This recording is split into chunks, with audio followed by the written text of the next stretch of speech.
All right, what's the deal with cold water adaptation?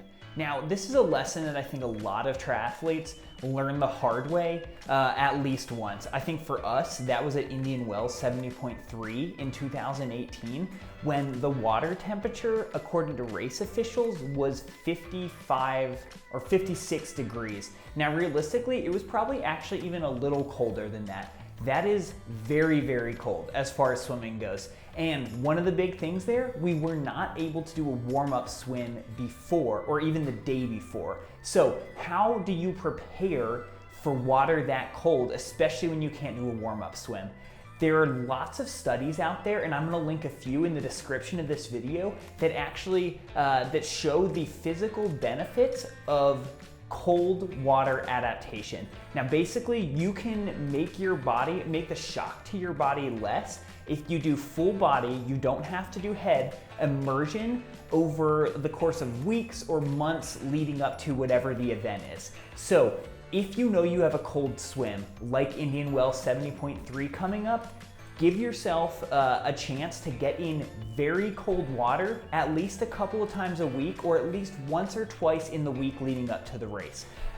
Now, if you have open water to do it, that's great. If not, something as simple as just filling your bathtub with some ice and then cold water, and then getting in that for 5-6 minutes is actually gonna do wonders. Reducing that shock to your body on race morning could mean the difference between super elevated heart rate and burning out really early at the start of a race, or even a DNF because your body is gonna react so negatively to that cold. Numb feet, numb hands, that's one thing, but your body shutting down, you really wanna try to avoid that.